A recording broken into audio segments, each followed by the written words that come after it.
ये है। पहले बनना।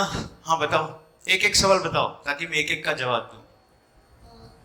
गुस्सा, बहुत गुस्सा आता है, ये काफी लोगों का सवाल था और शायद बाकी दूसरी गोष्ठों में भी काफी लड़कियों को ये सवाल हो या दूसरे शिविरार्थी को भी कि गुस्से का क्या करें। ठीक है, एक सवाल है गुस्सा। तो पहले ये देखें, पहले આપણે એ જોઈએ કે ગુસ્સો આપણને સ્વીકાર્ય છે? મજાનું એ થાય છે, હું અહીંયા સામે છું પણ લોકો ત્યાં જુએ છે. ટેવ પડી ગઈ ને, બિલકુલ એક્ઝેક્ટ એવી રીતે જ ગુસ્સો આવે છે. કેટલાને ખબર પડી? કેટલું સરસ. આપણું ધાર્યું ના થાય એટલે ગુસ્સો આવે. એટલે એવું થાય કે આપણું ધાર્યું ના થયું, થોડી ચળવળ થઈ. બીજી વાર આપણું ધાર્યું ના થયું એટલે થોડો ગુસ્સો આવ્યો. એમ કરતાં કરતાં ટેવ એટલી સોલિડ થઈ જાય કે આપણું ધાર્યું ના થાય એટલે ગુસ્સો આવે. હવે આપણે જોવાનું એ થાય કે ગુસ્સો કેમ આવે છે. તો આવનારા સત્રમાં આપણી સ્વભાવ ગતિ અને આપણી આવેશિત ગતિ એની ઉપર વાત આવશે. સ્વભાવ ગતિ એટલે આપણને જે સ્વીકાર્ય છે, સ્વભાવ આપણને પોતાના હોવાનો જે ભાવ, હોવાની જે સ્થિતિ મંજૂર છે. બધાને શાંતિ મંજૂર કે ઉત્પાત મંજૂર? રાઈટ, શાંતિ મંજૂર. સંતોષ મંજૂર કે અસંતોષ? આનંદ મંજૂર કે દુઃખ? આ બધી સ્વભાવ ગતિ થઈ. ઈર્ષા, ક્રોધ, દ્વેષ, ઘૃણા, આ બધી આવેશ ગતિ છે. આવી કેમ છે એ સોમભાઈ સમજાવશે. એટલે હમણાં એને સાઈડમાં પાર્ક કરીએ. Okay good. दूसरा कोई क्वेश्चन?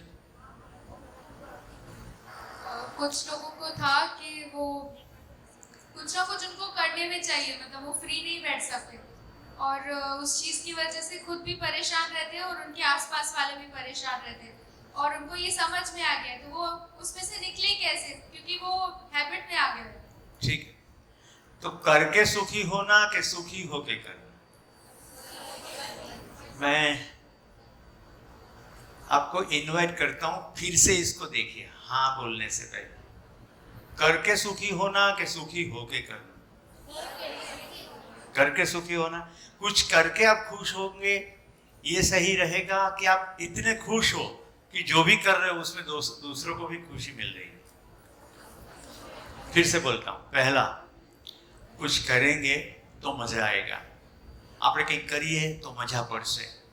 ટીવી જોઈએ તો મજા પડશે, વાંચીશું તો મજા પડશે, ખાઈશું તો મજા પડશે, બહેનપણીની સાથે વાત કરીશું તો મજા પડશે. તમને આ મંજૂર છે કે હવે નંબર 2 કે તમે એટલો બધો ખુશ છો કે તમે જે કરો, જેની સાથે કરો, જે તમારી સાથે સંકળાય એ બધાને પણ મજા પડે? તો એક મંજૂર કે 2? એક વાળા હાથ ઉપર કરો. હવે કોઈ હાથ ઉપર નથી, એટલે બધાને એ તો ખબર પડી ગઈ કે ખુશ થઈને કરવાનું.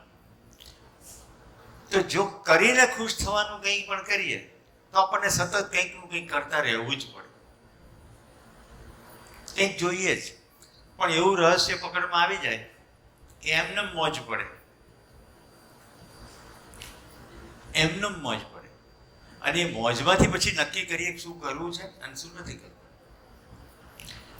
કોઈ ઉત્સવની સવારની કલ્પના કરો.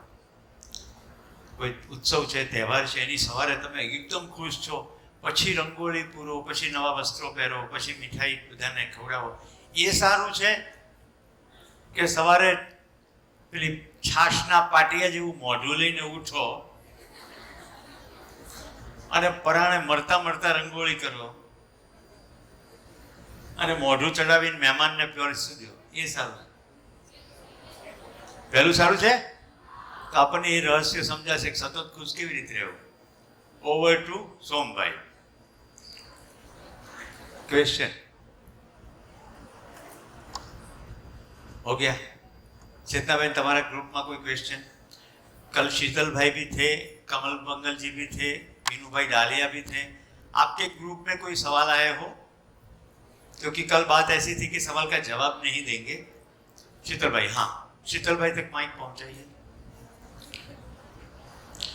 देखिए, मैं खुश होके हिंदी बोलता हूं कि हिंदी बोल के खुश होता हूं? હું ગુજરાતી બોલીને ખુશ થાઉં છું કે ખુશ છું ગુજરાતી બોલું? હા હાજી શીતલભાઈ।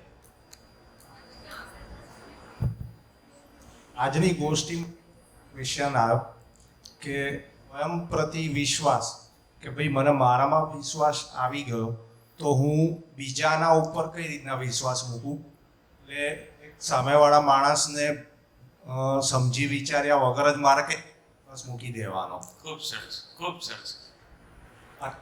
અને જો મને જો મને એવી ખબર પડી જાય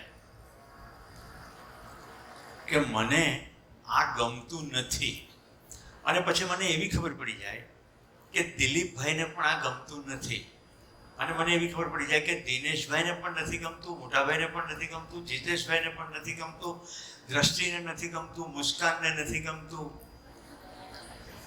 રાણીને નથી ગમતું, હિનાને નથી ગમતું, અંકિતાને નથી ગમતું, માયા 1 અને માયા 2 એ બંનેને નથી ગમતું, આવી જો મને ખબર પડી જાય અને પછી હું થોડીક હજી વધુ દ્રષ્ટિ બહાર રાખું, ઓ શીતલને પણ નથી ગમતું, ચેતનાબેનને નથી ગમતું, વંદનાબેનને નથી ગમતું, જિગ્નેશને નથી ગમતું, વિનુભાઈને નથી ગમતું, પરેશભાઈને નથી ગમતું, તો મને કોઈક તો નિષ્કર્ષ નીકળે ને કે આ તો કોઈને ગમતું નથી। આવું કેટલાને સમજાય છે? જો કોઈને ગમતું નથી અને આપણી તાકાત લગાડીએ ખબર પડે કે પૃથ્વીના 700 કરોડ લોકોને નથી ગમતું, તો પછી એવું આપણે કરશું ખરા? આ કેટલું સિમ્પલ છે, ખ્યાલ આવે છે? પછી મને ક્યાંક ગુસ્સો આવે છે, મને ક્યાંક ચીડ ચડે છે, બી બધાને ચડે છે। આવી ખબર પડવા માંડે એટલે એક સ્થિતિ એવી બને કે હું આમ કરું તો મને મજા પડે છે, હું આમ કરું તો મને મજા પડતી નથી, તો પછી બીજો પણ મારી જેવો જ છે, બીજી પણ મારી જેવી જ છે, કારણ કે હુંય માનવ ને એ પણ માનવ। એટલે પોતાની ખબર પડી જાય તો પોતાના ઉપર વિશ્વાસ આવે। એકવાર દિલીપભાઈ મારા શિબિરમાં હતા, એમને મેં એક એક્સરસાઇઝ કરાવી, અત્યારે તમારી સાથે કરાવું છું, મનોમન કરજો। તમારા ઘરની સામેથી 6 વાગે ઉપડનારી બસ 6 વાગે જ ઉપડશે એવું તમે ખાતરીબંધ ક્યારે કહી શકો? મનમાં જવાબ તો ઘણા બધા આવશે। સવારે 6 વાગે ઉપડનારી બસ 6 વાગે જ ઉપડશે એવું કોન્ફિડન્ટલી ક્યારે કહી શકો? કંઈક જવાબ આવ્યા ને મનમાં? આ જવાબ આવા હશે કે કાં તો તમે રોજ એ બસને ઉપડતી જોઈ હોય, કાં તો તમે જ પોતે એ બસમાં 6 વાગે પ્રવાસ કરતા હો, અથવા તમારા પરિવારની કોઈ વ્યક્તિ 6 વાગે રોજ એમાં જતી હોય, અથવા તમારા પડોશ અથવા તમારા સંપર્કમાં કોઈ વ્યક્તિ રોજ 6 વાગે જતી હોય। આટલું પાક્કું થઈ ગયું?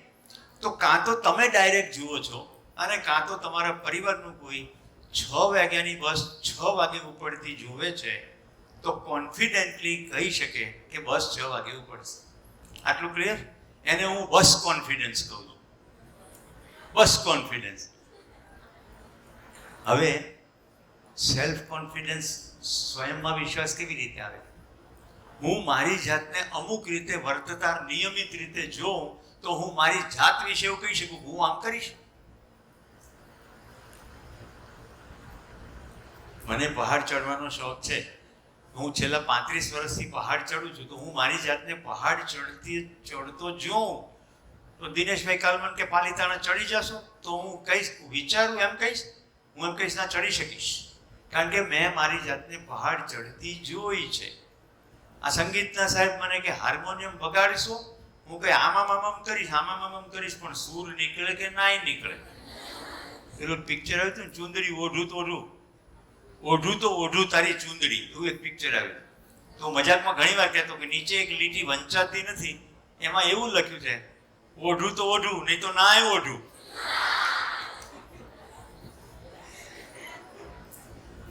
આપણે મજાક કરતા કરતા અત્યંત સૂક્ષ્મ વસ્તુ જોઈ રહ્યા છીએ। હું મારી જાતને અમુક રીતે વર્તન કરતા, અમુક રીતે વિચાર કરતા અને અમુક રીતે લાગણીમાં તણાઈ જતા જોઉં તો હું મારી જાત વિશે કહી શકું કે હું આવી સ્થિતિમાં આમ કરીશ. આને કહેવાય સેલ્ફ કોન્ફિડન્સ, સ્વયં પ્રત્યે વિશ્વાસ.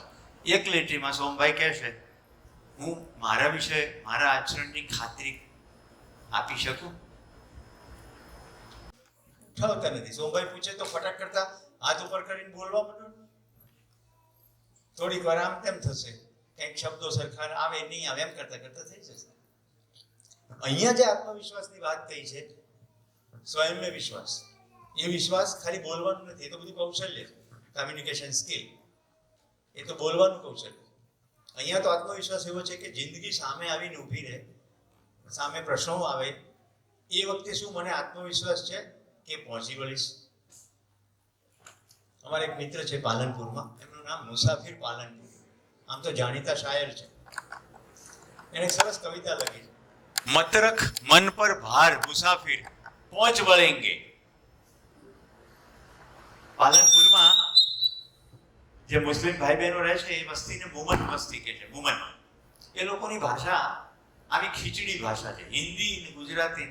મત રખ મન પર ભાર મુસાફિર પહોંચ વળેંગે. ગુજરાતીમાં મુથા પર ભાર ના રાખીશ, પહોંચી વળીશ. સમજાય? તો મને કહેવામાં આવ્યું છે કે મારે સાર કેવો, તો મુખ્યત્વે ગઈકાલે અહીંયાથી શરૂ થયું અને આ બપોર સુધી આ ચાલ્યું. જિંદા રહેના અને જીવ. હવે હું એને સાવ સરળ શબ્દોમાં કહેવાની કોશિશ કરું. આ શરીરની અંદર સામાન નાખવો અને બહુ ભેગું થઈ જાય. હું કઈ બોલ્યો? તમે જાતે કરી નાખ્યો ને કાર્યક્રમ. કેટલાકને તો મનમાં ચિત્રો દેખાઈ ગયા હશે. તો જિંદા રહેનાનો પહેલો કાર્યક્રમ આહાર, જો લખ્યો જ છે ત્યાં, આહાર. બરાબર. બીજો કાર્યક્રમ સૂઈ જવું, નિંદ્રા. ગાટલું ટૂંકું છે, ભીનું છે, લાંબુ છે, ચોખ્ખું છે, ગંદુ છે, ઊંચું છે, નીચું છે, એની જેટલી વાર્તા કરીએ બધી નિંદ્રાની છે વાત. ઘણા તેમાં કે કેવી નીંદર આવી. સવારના પોરમાં પહેલો પ્રશ્ન, કેવી નીંદર આવી? ઊંઘ બરાબર આવી તો હતી ને? આ જિંદા રહેના. જેની પાસે બહુ પૈસા થઈ જાય, 1, 2, 3 ફૂટનું ગાટલું, પણ વાત તો ઊંઘવાની જ થાય. ઓકે, બહુ પૈસા થઈ જાય તો પિત્તળની થાળીની જગ્યાએ ચાંદીની થાળી, પણ એમાં ખાવાનું તો રીંગણાનું જ શાક હોય.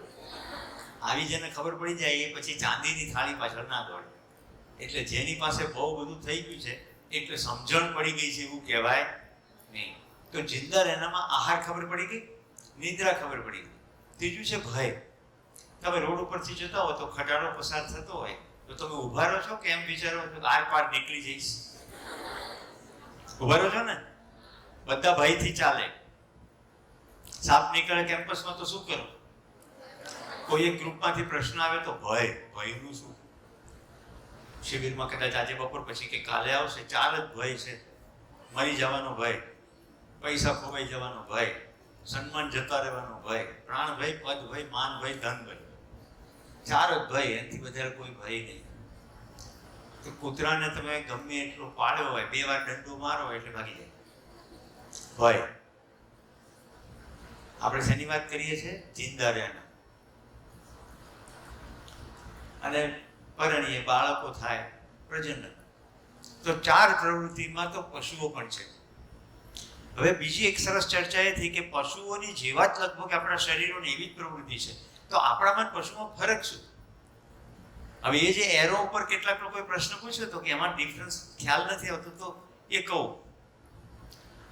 પશુને ભૂખ લાગે તો ખાવા માટે પોતાની ઘ્રાણેન્દ્રિયનો ઉપયોગ કરે કે આ ખવાય કે ના ખવાય. શહેરમાં લોકો પ્લાસ્ટિકની કોથળીમાં ગાયને ખાવાનું આપે તો ગાય કોશિશ કરીને પ્લાસ્ટિક છોડી દે, વચ્ચેનું ખાઈ જાય. પણ ઘણા લોકોએ એટલું બધું ક્લિષ્ટ સ્વરૂપમાં આપ્યું હોય તો ઘણી ગાયો પ્લાસ્ટિક પણ ખાઈ જાય. પણ એ સૂંઘીને નક્કી કરે કે ખવાય કે ના ખવાય. એટલે ખરાબ થઈ ગયેલો ખોરાક પશુ ખાય નહીં. હું કાનપુર ગયો હતો, ત્યાં ખેતરમાં ઘાસ ઉગાડેલું ને ગીર ગાયો પાડે. આપણે જીવન વિદ્યાના પ્રબોધક ગણેશ વાગડિયાજીને ત્યાં કાનપુર. એમણે જે ભાઈ મને બતાવતા હતા કેન્દ્ર, એમણે કહ્યું કે અહીંયાથી ગૌમૂત્ર આવે, વારાફરતી આ ક્યારા મોટા થતા જાય, એટલે 7 દિવસમાં અમારે આ ઘાસ કાપવાનું સિસ્ટમ છે. પછી એમણે સરસ રીતે વાત કરી કે ગૌમૂત્રનું છાણ નાખ્યું હોય પણ જે ઘાસ અપાય એ ચોખ્ખું હોવું જોઈએ, નહીં તો ગાય એ ખાય નહીં. એટલે ગાય પોતાની ઘ્રાણેન્દ્રિયનો પ્રયોગ કરીને નક્કી કરે કે આ ખવાય કે ના ખવાય. અહીંયા જે એરો છે જુઓ ધ્યાનથી, 4 વિષય આહાર, નિદ્રા, ભય ને પ્રજનન, એને પૂરું કરવા માટે પોતાની ઘ્રાણેન્દ્રિયનો ઉપયોગ કરે છે. આ સમજાય છે? 5 સેન્સીસ છે જે જોઈને કે આ ખવાય કે ના ખવાય, સૂંઘીને ખવાય કે ના ખવાય, કે અડીને ખવાય કે ના ખવાય, એ 5 ઇન્દ્રિયોનો પ્રયોગ કરીને પોતાનો ખાવાનો કાર્યક્રમ બતાવે. આપણે શું કરીએ? આપણે સૂંઘી થોડું ખાઈએ છીએ. આપણે ખાવાનું બનાવતા પહેલા કલ્પનાશીલતા લગાડીએ કે એકલા રીંગણાનું શાક, એકલા બટેટાનું શાક, રીંગણા બટેટાનું ભાંગું શાક, આખા રીંગણાનું ભરેલું શાક, આખા રીંગણા આખા બટેટાનું ભરેલું શાક. સમજાય છે? આપણે પોષણનો વિચાર કરવાને બદલે કલ્પનાશીલતા કેવી લગાડીએ છીએ કે મારી જીભને શું મજા આવશે. પ્રાણી શું કરે છે? જીભથી કે નાકથી સૂંઘીને ખાવું કે નહીં ખાવું એ નક્કી કરે છે. આપણે ખાવું કે નહીં ખાવું પહેલા નક્કી કરી નાખીએ છીએ, પછી આ બધી ઇન્દ્રિયોને ધંધે લગાડીએ છીએ. ખરું કે નહીં? 5 ઇન્દ્રિયોને ધંધે લગાડીએ. એટલે શું કરીએ છીએ? ગંધને ધંધે લગાડવા આપણે પરફ્યુમ શોધી કાઢ્યા. હવે મને કહો, આ શરીર ચલાવવા જિંદા રહેવાના અર્થમાં પરફ્યુમનો ઉપયોગ છે? એ પરફ્યુમ બનાવવા માટે ફેક્ટરીઓ ચાલે, ખૂબ બધા પ્રાકૃતિક સંસાધનો વપરાય, ઘણું બધું થાય. કસ્તુરી મૃગ નામ સાંભળ્યું છે? એક એવું મૃગ છે જેના દૂંટામાં, નર કસ્તુરી મૃગ હોય એના દૂંટામાં સુગંધિત પદાર્થ તૈયાર થાય. અંગ્રેજીમાં એને મસ્ક કહે. પૃથ્વીના પાટલા ઉપરથી આંગળીના વેઢે ગણી શકાય એટલા કસ્તુરી મૃગ છે. કારણ કે આપણે ના તો એને ખાઈએ છીએ, ના એનો શરીરમાં કોઈ ઉપયોગ છે, પણ છતાંય સુગંધ સરસ છે ને. પછી બીજા મસાલા નાખીને કે મરવા પડ્યો એને કસ્તુરી આપે જીવી જાય. આજે વિજ્ઞાને ખબર પાડી દીધી, મરવા પડ્યો એ મરી જ જાય. હમણાં કેટલા બધા ગયા.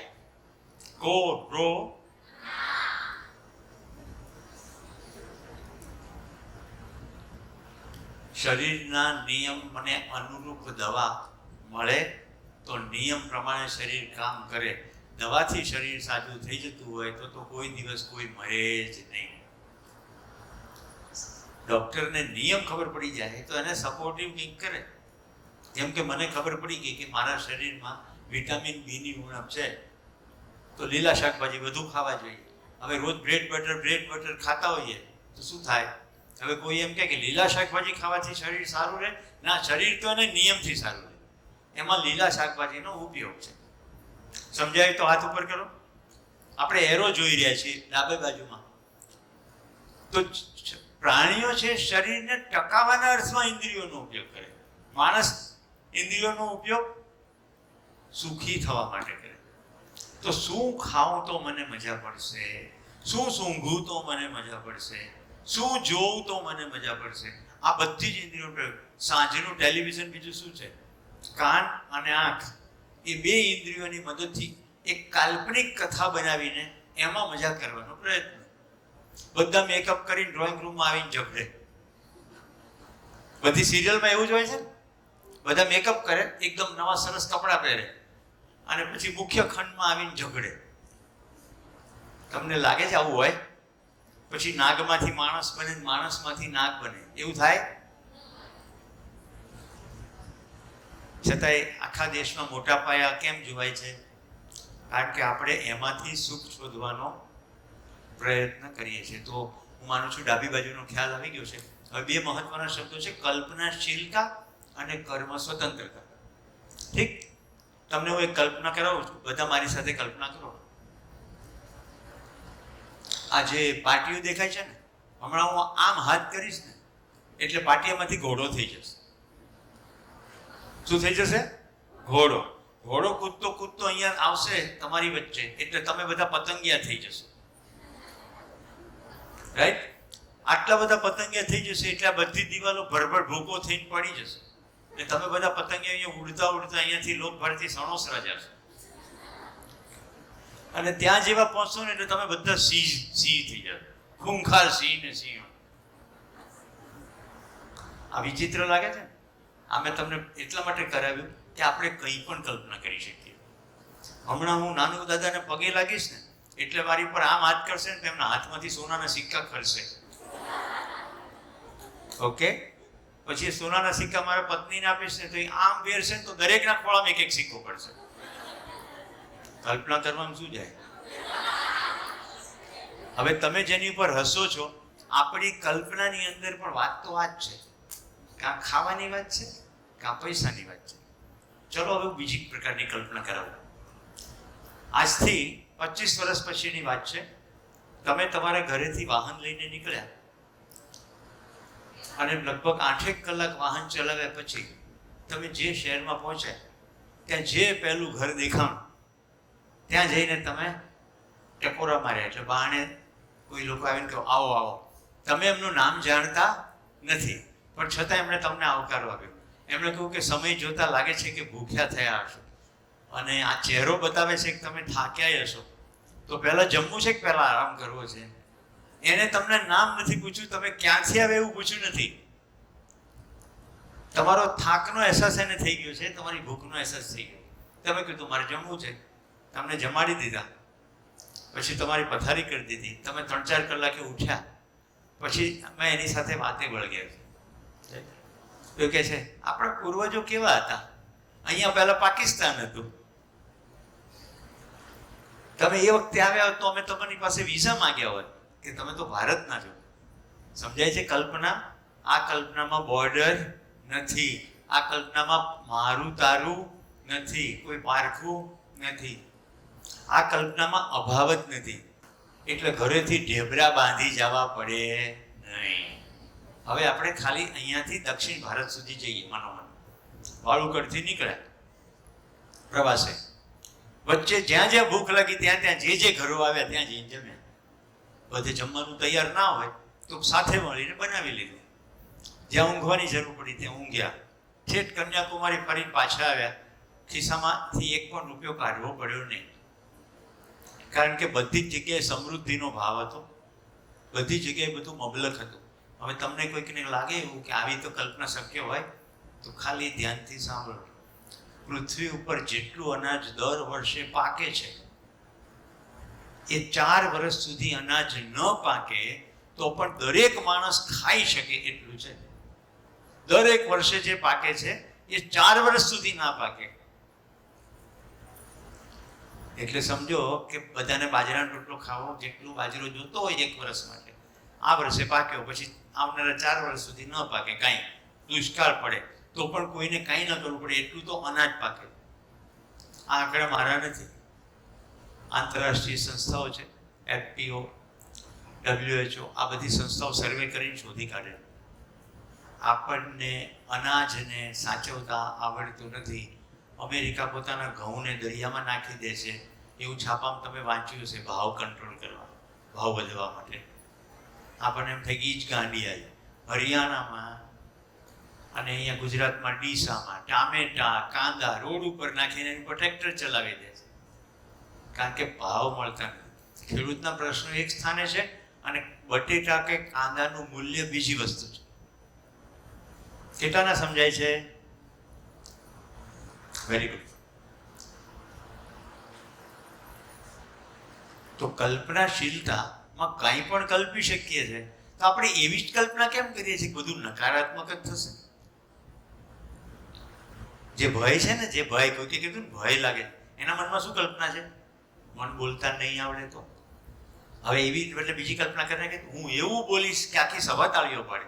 કલ્પના તો થઈ શકે છે કે નહીં?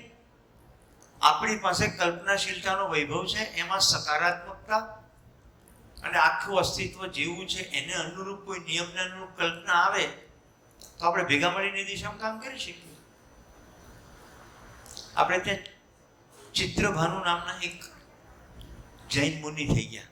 એમણે લખેલું ગીત આજે બહેનોએ ગાયું હતું, મૈત્રી ભાવનું પવિત્ર ઝરણું મુજ હૈયામાં વયા કરે. મારા હૃદયમાંથી મૈત્રી ભાવ જ વયા કરે. ગાયું તું? કલ્પના તો છે. આ તો હમણાં થઈ ગયા, પણ એના પહેલાની કલ્પના વસુધૈવ કુટુંબકમ, આખી પૃથ્વી કુટુંબ છે. આ કલ્પના છે કે નથી? સર્વે ભવંતુ સુખીના સર્વે સંતુ નિરામયા, બધા સુખી થાય, બધા નિરોગી રહે.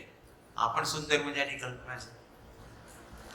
ઘણી બહેનો પરણીને પગે લાગે ને વડીલોને, તો વડીલ એવો આશીર્વાદ આપે, 100 છોકરાની માં થજે. હવે 100 છોકરાની માં થોડી થાય, પણ કલ્પનામાં શું છે? 125 વર્ષનું આયુષ્ય. આપણે દેશમાં 25 વર્ષે પરણે તો 125 વર્ષનું આયુષ્ય પાકું. અને 100 છોકરાને જન્મ આપે તો શરીર કેટલું તંદુરસ્ત જોઈએ. અચ્છા, એટલા ખવડાવી શકે એટલું ઘરમાં સમૃદ્ધિ જોઈએ કે નહીં? એક જ આશીર્વાદમાં કેટલા બધા આશીર્વાદ છે.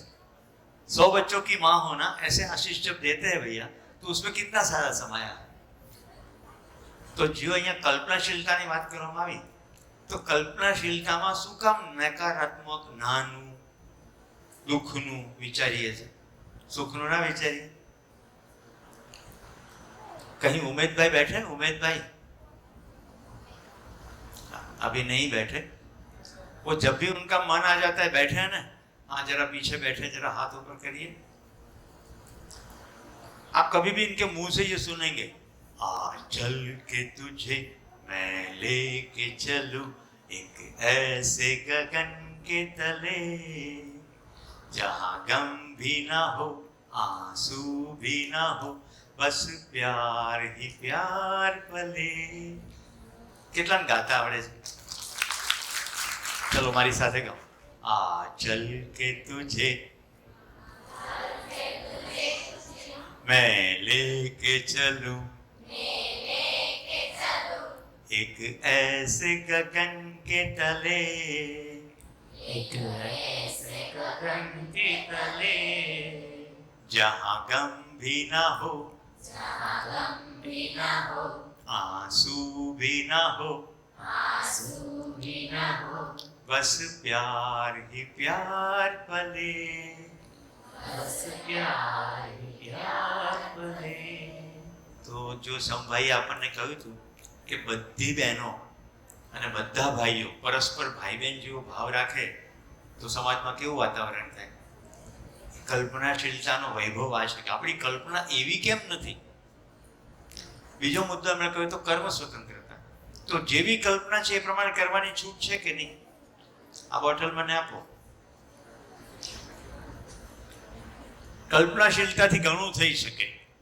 આ બાટલીનું ઢાંકણું ખોલીને બધું પાણી અહીંયા ઢોળી નાખવું થઈ શકે કે નહીં? ના કેમ પાડે છે? થઈ તો શકે. અને હું તો બહુ ખતરનાક શિક્ષક છું, હું તો હમણાં જ ઢોળીશ અને હું તો તમારી ઉપર જ ઢોળીશ.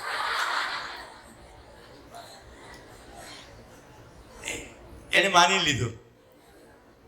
માનના અહીંયા શું કીધું તું સોમભાઈએ? માનના નહીં હે, જાનના હે.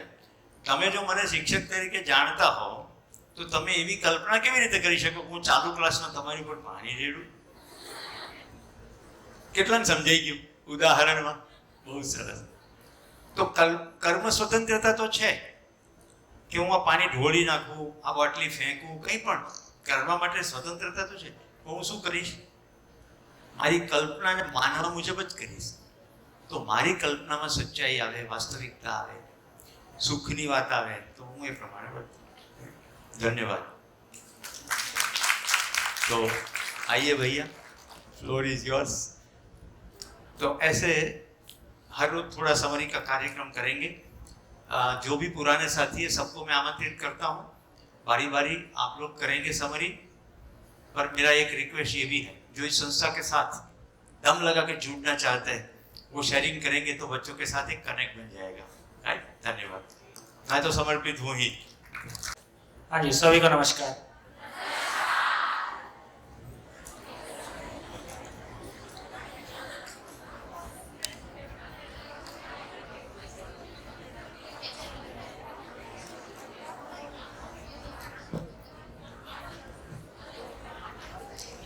हाँ जी,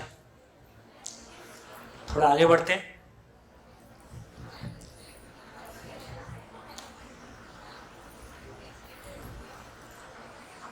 जैसे अभी सुरेश भाई चर्चा कर रहे थे, ऐसा गगन जिसके नीचे प्यार ही प्यार पले. वो गगन कहाँ है? अहमदाबाद में है, बड़ौदा में है कि सूरत में है? कहाँ है? तो सभी मानव के पास दो वरदान हैं, जिसको बोला कल्पनाशीलता और कर्म स्वतंत्रता, और 5 ऐश्वर्य, जिसको बोला रूप, बल, धन, पद और बुद्धि।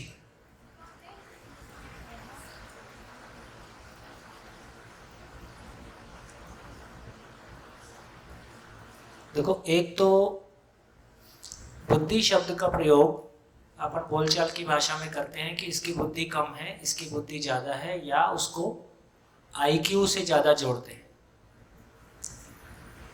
वो बुद्धि शब्द का सही प्रयोग नहीं है। बुद्धि का मतलब है जहाँ बोध होता है। बुद्धि का मतलब है जहाँ बोध होता है। बोध का मतलब है जहाँ जानना होता है। जानने का प्रमाण ही जीना होता है। इसका मतलब क्या हुआ? ये बात फॉलो किया? अभी तक जिंदा रहने के धरातल तक हमने बात की कि मानव की पहचान का आधार कभी हम रूप के साथ जोड़े रखते हैं, बल के साथ, धन के साथ, पद के साथ, और उसकी कहानी हमने देखी कि भूतकाल की पीड़ा, वर्तमान से विरोध और भविष्य की चिंता। लेकिन वो जो गगन है जहाँ प्यार ही प्यार पलता है, उसका मतलब है कि एक और चीज मानव के पास है, बुद्धि। इसका मतलब ये हुआ, बुद्धि क्या चीज है? जहाँ बोध होता है, जानना होता है। जानने का मतलब ही जीना होता है। इसका मतलब यदि जीना नहीं हुआ तो क्या नहीं हुआ? यदि जीना नहीं हो पा रहा है तो क्या नहीं हो पा रहा है? क्या नहीं हुआ? जानना नहीं हुआ तो इसका मतलब जीना नहीं हुआ, तो जानना नहीं हुआ, जानना नहीं हुआ तो बोध नहीं हुआ, बोध नहीं हुआ तो बुद्धि का प्रयोग नहीं हुआ। तो अभी तक जो कुछ भी हम पढ़ते लिखते हैं उसमें हमारी 2 क्षमताओं का उपयोग होता है। एक तो मेमोरी, कोई चीज को हम स्मरण में, क्या बोलते हैं गुजराती में, स्मृति। एक तो हमारी स्मृति को हम यूज करते हैं, दूसरा लॉजिक को हम यूज करते हैं। तो अभी तक की सारी एजुकेशन वो लॉजिक, तर्क और स्मृति को यूज करके हुई है, जिसको हम बुद्धि शब्द से कभी कभी बोलते हैं, लेकिन ये बुद्धि नहीं है। ठीक? तो बुद्धि का मतलब है जहाँ बोध होता है। इसका मतलब है कि बोध होने से जानना होता है, जानने से जीना होता है, और जीना हो गया तो ये होता है। तो बुद्धि के नीचे प्यार ही प्यार पलता है, वहाँ कोई नेगेटिव चीज नहीं पलती है ना? तो वो जगह है। तो फिर अभी जब हम जिंदा रहने के धरातल पर चर्चा करते हैं कि रूप, बल, धन, पद, ये आदमी की पहचान का आधार आदमी यूज करता है, लेकिन ये गलत है। इससे ये मैसेज जाता है कि धन और पद कोई गलत चीज है क्या? तो धन पद गलत चीज नहीं है। उसको, धन और पद को यूज करने वाला कौन है? मैं किसी पद पे बैठ गया हूं, ये सम्मान की बात है, या मैं उस पद पे बैठ के करता क्या हूं, ये सम्मान की बात है? क्या लगता है? मैं टीचर हो गया हूं, ये सम्मान की बात है, कि मैं टीचर होकर डिलीवर क्या करता हूं, ये सम्मान की बात है? मेरे पास पैसा है, ये सम्मान की बात है, मैं पैसे से करता क्या हूं, ये सम्मान की बात है। तो इसका मतलब यह हुआ कि पद और धन को यूज करने वाली चीज कौन है? पद और धन का सदुपयोग करने वाली चीज क्या है? उस चीज का नाम बुद्धि है। तो यदि हमारा बुद्धि वाला एरिया नहीं खुला तो हम धन और पद का, शरीर का, रूप का, सब का दुरुपयोग करेंगे आगे और पीछे, और जिससे हम दुख पाएंगे। तो हम सब ने मेहनत करके दुख पाया है। हाँ, हम सब ने मेहनत करके दुख पाया है, जबकि उसी मेहनत से हम सुखी हो सकते हैं। जिन लोगों ने किसी परम सुख को पाया है उनके लिए भी साधन वही थे, जिन लोगों ने परम दुख को पाया है उनके लिए भी साधन वही थे। वही शरीर, वही कपड़े, वही गाड़ी, वही मकान। इसका मतलब है साधन को प्रयोग करने वाली दृष्टि, साधन को प्रयोग करने की जो समझ है, उसका नाम बुद्धि है, उसका नाम बोध है। इसका मतलब जैसे हर चीज का कोई पर्पस होता है, जैसे पेन का पर्पस क्या है? लिखना। तो रूप का पर्पस क्या है? दिखने का पर्पस क्या है?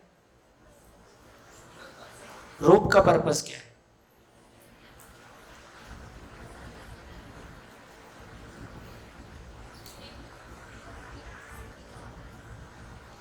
देखा, जीने की जगह से कोई भी सवाल पूछो वो गोल हो जाता है। रूप का पर्पस क्या है? अच्छा दिखना।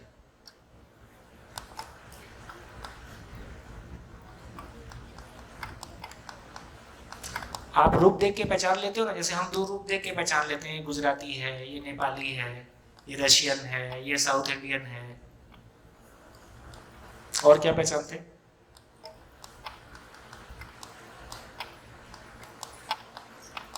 सबके रूप एक जैसे हैं कि अलग अलग हैं? यदि यहाँ के नीचे का फोटो किसी का दिया जाए तो पहचान लो कि कौन है। तो रूप का पर्पस क्या है? चेहरे का पर्पस क्या है?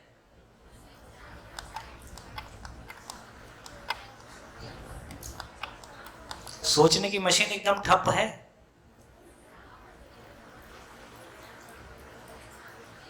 हाँ, पहचान किसी ने बोला, किसने बोला? गुड। तो रूप का पर्पस पहचान है। भाई हम रूप को तो पहचान के बोलते हैं कि हाँ मैं सोम हूं, सबकी शक्ल एक जैसी होती तो क्या होता? रोज झगड़ा होता है ना। जैसे सरदार होते हैं, जो सरदार नहीं है उनको सारे सरदार एक जैसे लगते हैं, तो सरदार के घर वालों को वैसा नहीं लगता।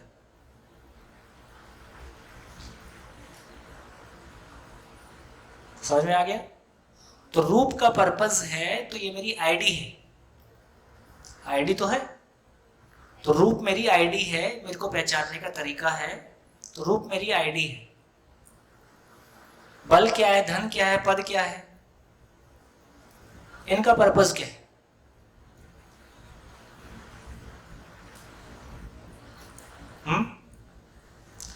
तो बेसिकली ये कहा जा रहा है कि बुद्धि को व्यक्त करने के लिए रूप, बल, धन और पद साधन है।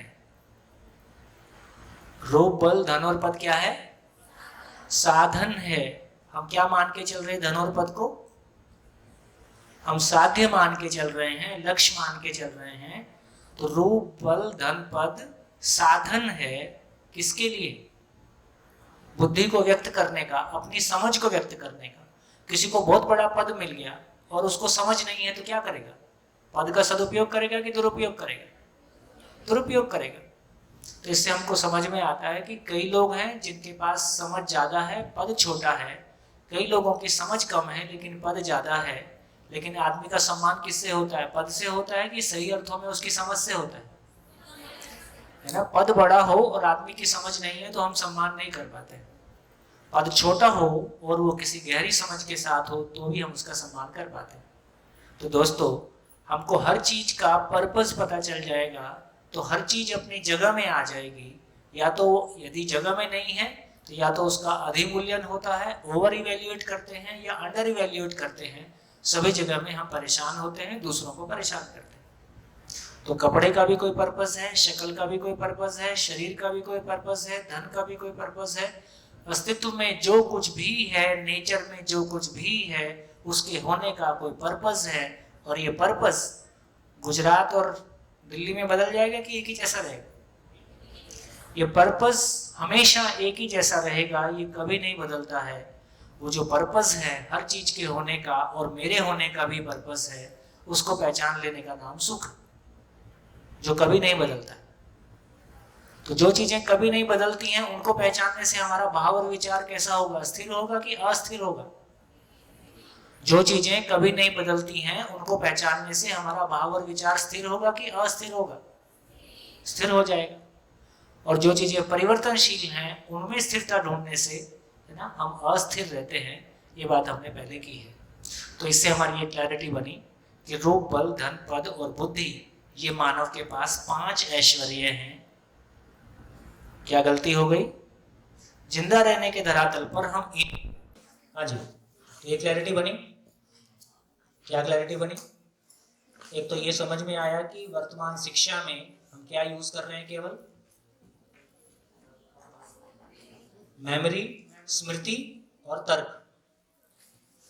वर्तमान पूरी शिक्षा में हम तर्क और स्मृति को इस्तेमाल कर रहे हैं, जबकि मानव के भीतर एक बड़ी क्षमता है जो अभी तक यूज नहीं हुआ है ना, उस पर हमारा बहुत ध्यान भी नहीं गया है। तो ये बोध की क्षमता, अस्तित्व जैसा है, संसार जैसा है, उसको वैसा जानने की क्षमता, उसको अनुभूत करने की क्षमता, ये मानव में कोई अलग चीज है। उससे कम में मानव का वो सुखी वाला गगन नहीं आता है। उसके पहले पैसा आ सकता है, पद आ सकता है ना, भोग आ सकते हैं, संसार घूम सकते हो, लेकिन वो गगन नहीं आता। ये बात पहुंची। दूसरा ये भी पहुंचा कि अभी तक हम क्या गलती कर रहे हैं? रूप, बल, धन और पद क्या है? साधन है कि साध्य है? साधन है। हम जूता सर पे रख के चल रहे, जूता पैर में ही ठीक लगता है ना। तो जूते की जगह पैर है, और आदमी का सम्मान बुद्धि पूर्वक जीने में है, समझ पूर्वक जीने में है। धीरे से ये हमको ध्यान में आया। चलो अब बताओ, सभा में कितने लोग जी रहे हैं, कितने लोग जिंदा हैं? कितने लोग जी रहे हैं, कितने लोग जिंदा हैं? चलो, कितने लोगों को लगता है कि जी रहा हूं, जी रहा हूं, अभी आज इसी क्षण में जी रहा हूं? तो जितने लोग जी रहे हैं इनको तो शरीर की जरूरत है नहीं, तो घर जा सकते हैं।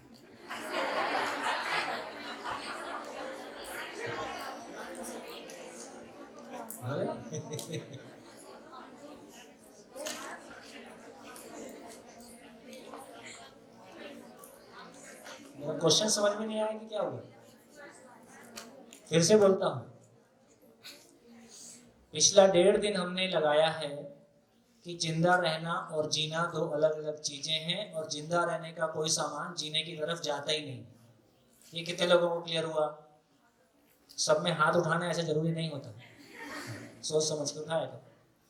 तो ये क्लैरिटी बनी कि मेरा रूप कितना भी सुंदर सही, इसके इसलिए मेरा भाव और विचार सुंदर हो जाएगा ऐसा नहीं है।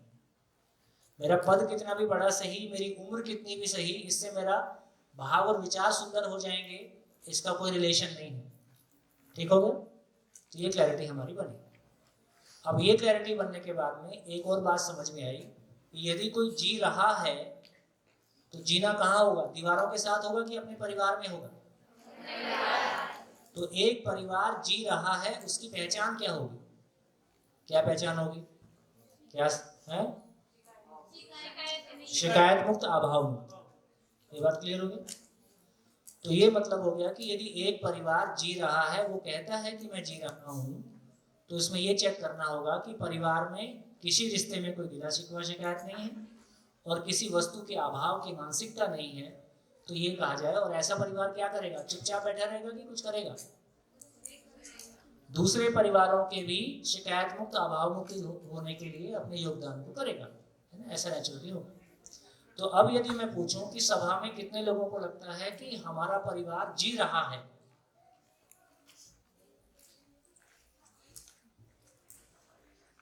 ठीक ठीक। मेरे ऐसा कहने से कितने लोगों के मन में कोई विरोध या असहमति आती है कि नहीं, कुछ तो इसमें गैप है, कुछ तो हम कर रहे हैं? तो मैं उस जगह को थोड़ी सी बनाने की कोशिश करता हूँ, क्योंकि तर्क में तो ये आ जाता है कि कैसे दोनों अलग अलग है और हमारे परिवार में गिला शिकवा शिकायत है, मानसिकता में अभाव है, इसलिए जीना तो नहीं हो रहा। फिर भी हमको लगता है कि हाँ, कुछ तो ऐसा है जो हम जी रहे हैं, तो उसको समझने की कोशिश करते हैं। एक एग्जाम्पल जो मुझको बहुत अच्छा लगता है और जिसके अच्छे रिजल्ट भी आते हैं, तो उसको मैं आपके सामने रखता हूँ, फिर आपको आंसर देना है। ऐसे ही किसी सभा में ये सारी चर्चा होने के बाद तो किसी ने कहा कि मैंने 65 बार 65 टाइम्स ब्लड डोनेट किया है। ठीक होगा? कितनी बार? 65 टाइम्स। और ऐसा कह के वो कोई अहंकार नहीं बता रहा है, केवल हमारी चर्चा ऐसी हो गई है जिसकी वजह से जिंदा रहना और जीना दो अलग अलग भाग में आ गया। अब उसको लगता है कि मैं तो इतने साल बहुत अच्छा ही जिया हूँ, लेकिन जो सामने आया है उससे कंफ्यूजन पैदा हो गया है। तो कहता है कि अब बताओ, मैं जिंदा हूँ कि जी रहा हूँ? ठीक। अब व्यक्ति हमारे सामने नहीं है, इसलिए व्यक्ति की चर्चा नहीं करेंगे। हम केवल इस बात पर चर्चा करेंगे कि ब्लड डोनेट करना, ब्लड डोनेट करने की घटना बिना किसी आर्थिक अपेक्षा के, बिना अखबार में नाम छपाने की अपेक्षा के, ये जिंदा रहने में आएगी कि जीने में आएगी? कितने लोगों को लगता है जीने में आएगी? हाँ जी। कितने लोगों को लगता है जिंदा रहने में आएगी? ज्यादा संख्या में लोग बोल रहे हैं जीने में आएगी। सही क्या चीज होती है जिसमें संख्या ज्यादा होती है कि नहीं? है? कई बार अलग भी हो जाता है, तो इस बार अलग होने वाला है।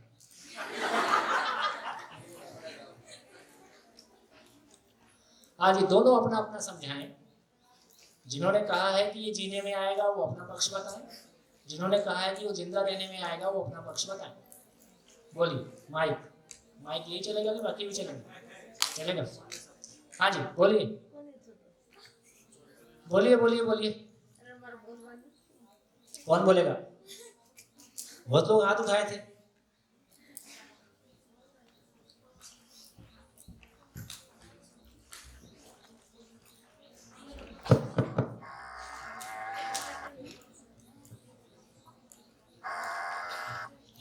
धारिणी नाम है मेरा।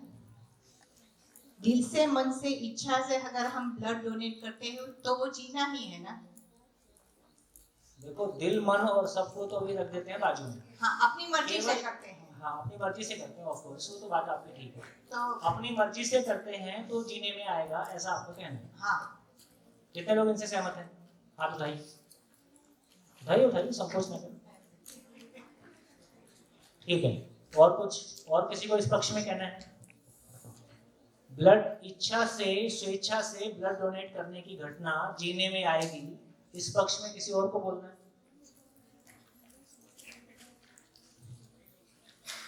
मेरा नाम मुकेश डोबरिया है, सूरत से हूँ। ब्लड डोनेट करने से मेरे या सामने वाले के भाव में निरंतर कोई परिवर्तन नहीं आता, इसके लिए ये जीने में नहीं आता है, जिंदा रहने में ही आता है। इनसे कितने लोग सहमत हैं? फिर से बताओ, ठीक से आपकी बात अभी। हाँ जी। हाँ, ब्लड डोनेट करने से मेरे भाव में, मतलब एक क्षण के लिए कोई एक डोनेट का भाव आया, लेकिन उससे मेरे कोई हैबिट या मेरी कोई जो मेरी बैड हैबिट है या मेरे लक्षण है वो कोई सुधर जाने वाले नहीं है, या सामने वाले के भी कोई सुधर जाने वाले नहीं है। मतलब वो जिंदा रहने के धरातल पे जो रहेगा कि एक आदमी को एक लाइफ के लिए गुड नोबल कॉज हुआ, वो एक अलग चीज है, लेकिन जीने के धरातल पे तो उसमें कोई फर्क दिखता नहीं है। हाँ जी, कितने लोग इनसे सहमत हैं? दूसरी बार बोलने से कुछ हाथ उठे, एक बार और बोलो। उसके जीवन दान देने का वो फल मिलता है, दूसरे को जीवन दान देता है। वो जीवन दान देता है कि शरीर दान देता है? सर, जीवन दान देता है, वही से जीवन दान मिलता ना उसको, उनको नया जीवन मिलता, वो जीवन दान का दान करता और नया जीवन बख्शता, रोज देने वाला नया जीवन देता है। ठीक है। हाँ जी, और किसी को बोलना है? पीछे में। नमस्कार। नमस्कार। किसी को रिक्वायरमेंट है, ब्लड की रिक्वायरमेंट है, और हम बिना हम भाव से देने जाते हैं तो वो जीना में आता है, और ऐसी एडवर्टाइज आती है कि आप ब्लड दोगे तो आपको वो गिफ्ट मिलेगी, आपका नाम आएगा, वो जिंदा रहने में आएगा, ऐसा मैं सोचता हूँ। ये आपने कुछ लिया नहीं है उसकी तुलना में, तो वो जीने में आएगा। हाँ, यस, मैं, हाँ, अभी जरूरत है, उसको ब्लड की जरूरत है तो वो जीना में आएगा। और कुछ जो ब्लड डोनेट वाले, ब्लड डोनेट, वो जो जीने की परिभाषा थी, वो जो जीने का स्वरूप सामने आया था, वो आपको ध्यान है? जीना मतलब क्या? जीना मतलब स्वीकृति का, स्वयं के प्रति विश्वास, संबंधों के प्रति विश्वास। वो क्या करता है? तो स्वयं के प्रति विश्वास, संबंध के प्रति विश्वास, तो ब्लड डोनेट करने से स्वयं के प्रति, संबंध के प्रति विश्वास आ जाएगा। नहीं, हमारा वो भाव है, वो विश्वास है कि दूसरे व्यक्ति को जिसको अभी ब्लड की जरूरत है वो मैं देने जाऊंगा, तो जिसको हमने ब्लड दिया उसके ब्लड ना देते तो क्या होता, मर जाता। हाँ, ठीक, यस, ब्लड दिया तो क्या हुआ, जिंदा रह गया। यस, तो ब्लड देने से दूसरा भी जिंदा रह गया, हमारे ब्लड देने से उस व्यक्ति में स्वयं में विश्वास, उसके संबंध ठीक हो गए।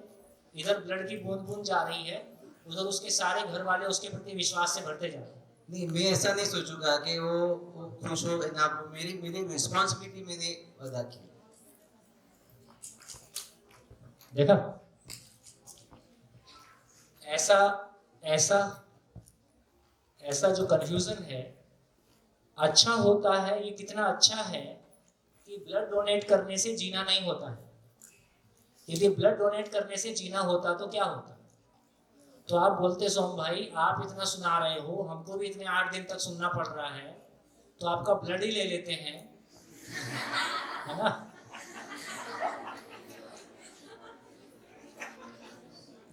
तो दुनिया में कोई समझदार होने के लिए तैयार ही नहीं होता, उसको पता जो समझदार होगा उसका खून ले लिया जाएगा, और खून लेने के बाद वो मर ही जाएगा। ये समझ में आ रहा है। तो ये कितनी शुभ घटना है। अस्तित्व अपने आप में पूर्ण है, ये प्रकृति अपने आप में पूर्ण है, उसमें कोई गलती नहीं है। यदि ब्लड डोनेट करने से जीना हो पाया होता, यदि ब्लड डोनेट करने से जीना हो पाया होता, ब्लड डोनेट करने से अच्छा लगता है कि मैंने 1947 में ब्लड दिया था और आज तक मेरा स्वयं में विश्वास, संबंध में विश्वास सब ठीक चल रहा है। तो बीवी से संबंध खराब है, किसी को खून देके आ जाओ। मेरे भीतर भूतकाल की पीड़ा, वर्तमान से विरोध, भविष्य की चिंता है, ब्लड डोनेट करके आ जाओ। अभी तक भी यही कर रहे थे, बीवी से झगड़ा है, चल आइसक्रीम खा के आएंगे। क्या लगता है। तो ब्लड डोनेट करना, मैंने ब्लड डोनेट किया बिना किसी स्वेच्छा से किया तो मुझको अच्छा लगता है, इसलिए जगह खाली रखी है बोल के।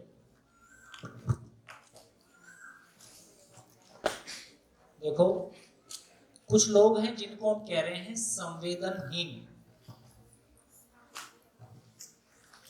कुछ लोग हैं जिनको हम कह रहे हैं संवेदनशील, और कुछ लोग हैं जिनको हम कह रहे हैं संज्ञानशील।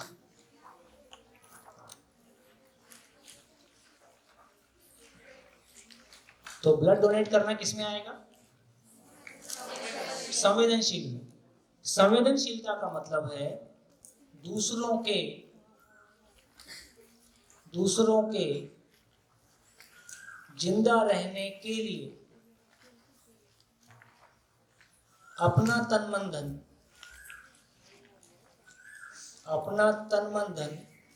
प्रसन्नता पूर्वक, स्वेच्छा से लगाना। तो संवेदनशीलता के कामों में क्या क्या गिनेंगे। हम बहुत सारा प्लांटेशन करते हैं, गाय बचाओ, पेड़ बचाओ, पानी बचाओ, किसी को फ्री में पढ़ा दो, हॉस्पिटल खोलो। इस सब से क्या मिल जाता है। दूसरे के जिंदा रहने में सहयोगी हुए कि जीने में सहयोगी हुए।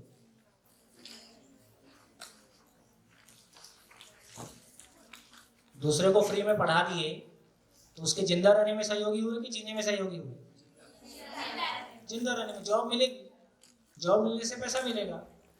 किसी को चोट लगी है, उसको पट्टी करवा दिए तो उसके जिंदा रहने में सहयोगी हुए कि जीने में सहयोगी हुए। जिंदा रहने में सहयोगी हुए। और ये कोई खराब चीज नहीं है, इसकी आवश्यकता है ही, ये कोई अच्छी मनस्थिति की बात है।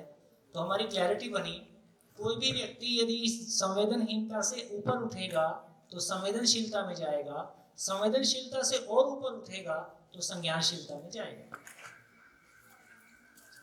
लेकिन अभी तक हमारी अच्छे आदमी की परिभाषा कैसी है। किसी जगह में हम अपना कोई पैसा लगा देते हैं, है ना, उससे किसी का जीना हो जाता है कि उसके लिए सुविधा हो जाती है, सुविधा हो जाती है ना। पैसा लगने से, बिल्डिंग बनने से, है ना, सामान आने से जीना नहीं होगा। हाँ, वो उसके लिए साधन है। तो ये क्लैरिटी हमारी बनी तो बेसिकली उसको संवेदनशीलता कह रहे हैं। अभी तक संवेदनशीलता को जीना कहा जाता है। ये ध्यान में आ रहा है? अभी तक जो लोग संवेदनशील हैं उसको हम जीना मान लेते हैं। वो जिंदा रहने की सबसे अच्छी वाली स्थिति है, ऊंची स्थिति है। लेकिन ऐसा करने के बावजूद भी मैं अपने में भाव और विचार की स्वस्थ स्थिति को पा गया, मैं स्वस्थ मन स्थिति को पा गया, मेरे परिवार में और बाहर में जो भी संबंध हैं सभी है ना शिकायत मुक्त, अभाव मुक्त हो गए। ऐसा नहीं हुआ। कितने लोगों तक ये बात पहुंच रही है? किसी को कंफ्यूजन है तो बोलो। इसमें किसी को कंफ्यूजन है तो बोलो।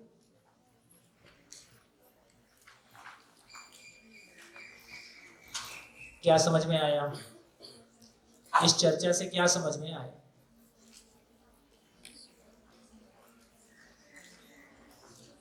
बोलिए, इस चर्चा से क्या समझ में आया? नमस्ते सर। ब्लड डोनेशन से या फिर कोई भी डोनेशन करने से, ऑर्गन डोनेट करते हैं कोई, थोड़ा दूर कर दीजिए, या फिर कोई पैसा डोनेट करते हैं या अपना श्रम डोनेट करते हैं, टाइम देते हैं, ये सब करने से मुझे नहीं लगता कि जैसे संवेदनहीन से संवेदनशीलता तक पहुंचते हैं। लेकिन स्वयं के प्रति विश्वास, ये जो बात है, ये मूल बात है, तो ये नहीं हो पाएगी। शायद ये भी हो सकता है कि मैं अगर कुछ डोनेट करता हूँ तो मुझे अभिमान और अहंकार भी आ सकता है, ये ठीक है। और उनसे स्वयं के प्रति विश्वास बढ़े या ना बढ़े, लेकिन संबंध बिगड़ सकते हैं। बहुत बढ़िया।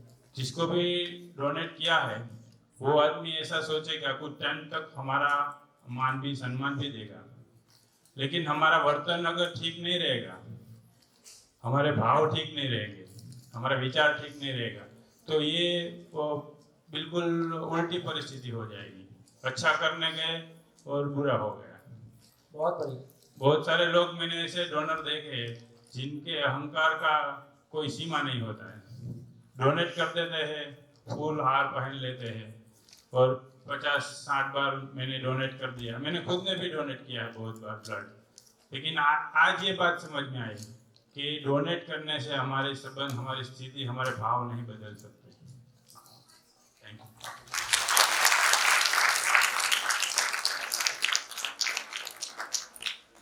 बहुत बढ़िया।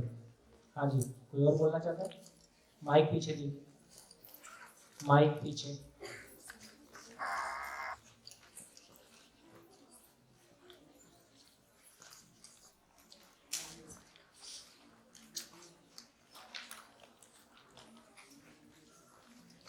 गर्मी है? हेलो, मेरा नाम शैलेश पटेल है, मैं गांधीनगर से आ रहा हूँ। ब्लड एक बार मैं डोनेट करता हूँ तो मुझे एक बार खुशी मिलती है, लेकिन वो खुशी थोड़े टाइम तक रहती है, वो परमानेंट नहीं रहती है। तो जो परमानेंट जो नहीं मिलती है तो उसको हम जीना नहीं कहते। बहुत बढ़िया, बहुत बढ़िया। हाँ जी, आप कुछ कहना चाहते हैं? एक माइक है? अरे मुश्किल है। हाँ जी,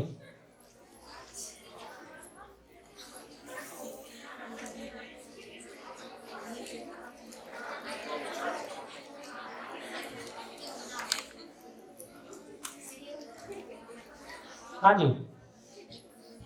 तो मेरी तरफ से तो क्या समझ में आया? निष्कर्ष क्या निकला? निष्कर्ष क्या निकला? एक नया निष्कर्ष निकला और एक नए तरीके से हमारे सोचने को दिशा मिली।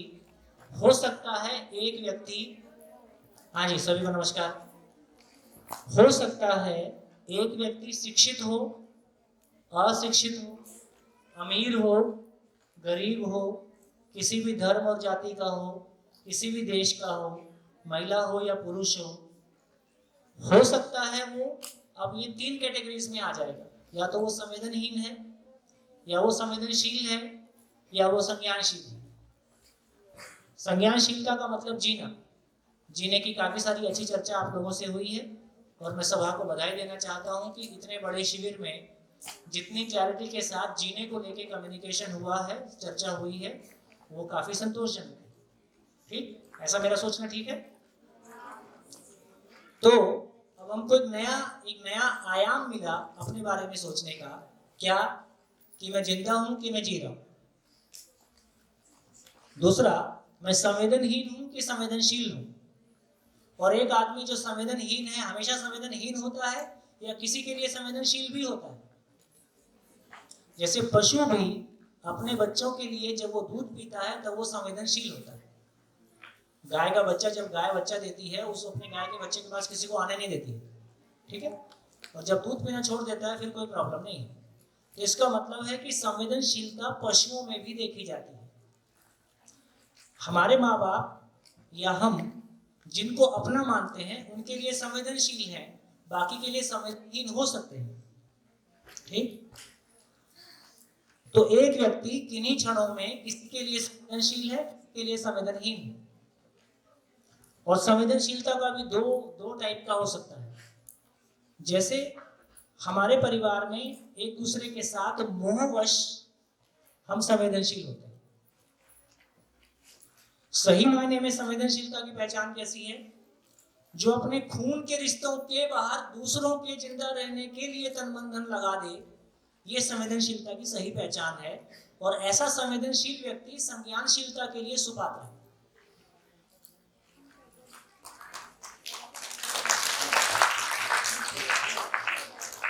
तो सार क्या निकला?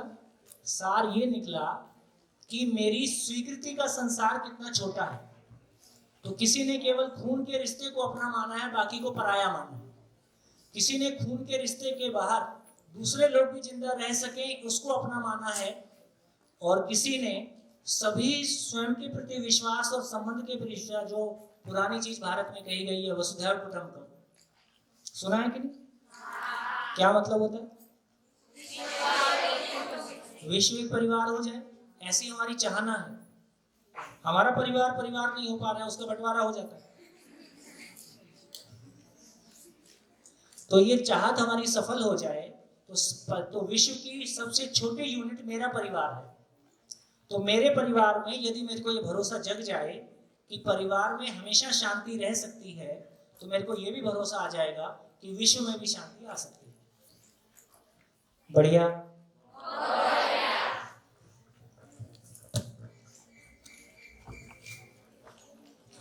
ये टॉपिक पूरा हुआ। कल सुबह से लेके आज शाम तक जितनी सारी बातें हमने की हैं, एक बार अपने ध्यान में ले आइए और एक बार अपनी कॉपी में उसको फिर से ले आइए। फाइनल निष्कर्ष क्या निकला?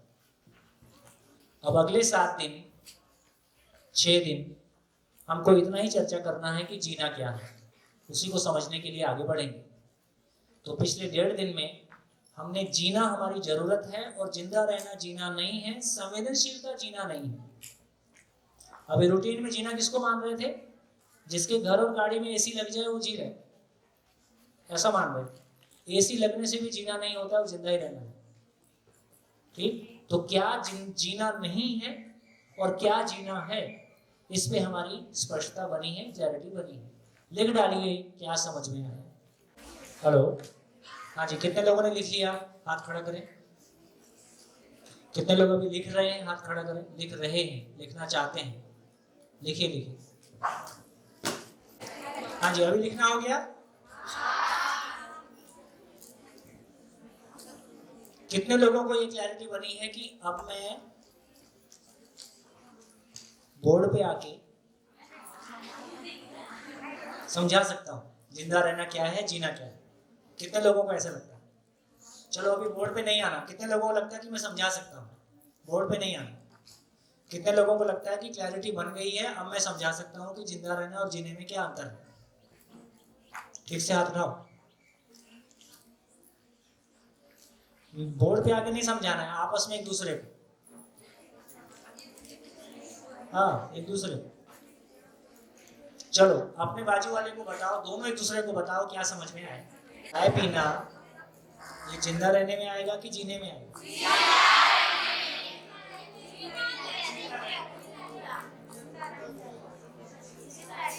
क्लियर है ना? चाय पीना जिंदा रहने में आएगा, लेकिन चाय पीना जीने में कैसे आ सकता है?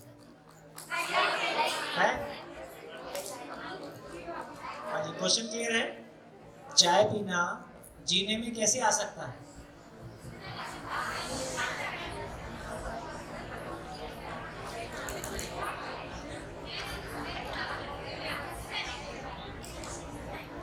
चाय पीना जिंदा रहने में आएगा, इसमें कोई शंका नहीं है, ठीक बोल रहे हो। लेकिन चाय पीना भी जीने में कैसे आ सकता है?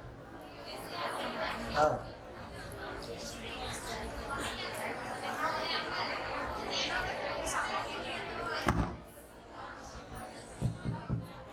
हाँ जी, पीछे एक माइक दो। अगर चाय पीने से ये जो जिंदा रहने की जो समझ है, वो समझ के प्रति मैं ज़्यादा मेरी बुद्धि में बोध हो। चाय पीने से तो बोध होता नहीं, तो ऐसा कई भारत में सबको हो चुका होता है। चाय पीने से जो मुझे स्फूर्ति आएगी, तो इससे मैं चाय पीने से जो स्फूर्ति आएगी वो भी जिंदा रहने का ही भाव है। तो चाय पीते पीते जीने पे चर्चा करोगे, तो वो तो जीने पे चर्चा करते करते बीच में चाय पी लिया, तो चाय की क्वालिटी बदल सकती है। शुभकामनाएं, चाय के लिए प्रस्थान करें। मेरे हिसाब से चाय बिना जीने में इस तरह से आता है, वो मैं बताती हूँ। जिसे चाय पीने की आदत होती है, वो जब भी चाय पीते हैं तभी उसे खुशी मिलती है, और जीने में खुशी जरूरी है। जितने लोगों ने ताली बजाया, इसका मतलब कुछ समझ में नहीं आया। चाय पीने से जो खुशी मिलेगी वो स्थायी है कि अस्थायी है? फिर वो जिंदा रहने में आएगा कि जीने में आएगा? चलो, ये काफी अच्छे से पूरा हुआ। मजाक अपनी जगह है, मजाक करते रहेंगे। दिल्ली में जब हमने काम शुरू किया था, तो दिल्ली में एक बड़ा स्टेडियम है त्यागराज, करीब 4000 लोग एक साथ बैठते थे शिक्षक, और उनके साथ में हम ऐसे शिविर करते थे। लगभग 1 महीने में 6 स्पेल किए, और एक माइक ऑफ कर लीजिए, और एक स्पेल में 4000 और 6 किए तो 24000। तो 1 महीने में हमने 24000 शिक्षकों के साथ में शिविर किया। तो जैसे जैसे संख्या आगे बढ़ती जा रही थी, तो सभी लोग मेट्रो से आते हैं दिल्ली में, है ना, दिल्ली मेट्रो, और सभी डेली पैसेंजर हैं। तो जैसे ट्रेन में आते हैं तो मिलते हैं तो हाय हेलो करते हैं ना, नमस्कार। तो फिर वो ये पूछने लगे थे, हेलो जिंदा हो कि जी रहे?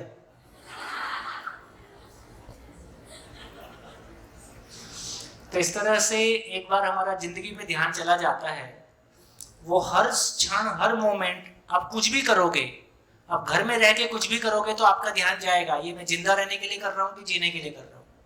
अभी मैं ये सोच रहा हूँ, ये सोच मेरी जिंदा रहने के लिए है कि जीने के लिए है? अभी मैं ये बोल रहा हूँ, तो ये जो बोल रहा हूँ मैं जिंदा रहने के अर्थ में है कि जीने के अर्थ में है? तो लगातार एक आपके भीतर वो पेट्रोल, गाड़ी चलती है तो पेट्रोल का मीटर रहता है ना, वो बताते रहता है कितना पेट्रोल खत्म हुआ, इतना पेट्रोल है। तो आपके भीतर जिंदगी का मीटर लग गया है, लगातार आपको बताएगा कि ये जो कर रहे हो ये जिंदा रहने का है।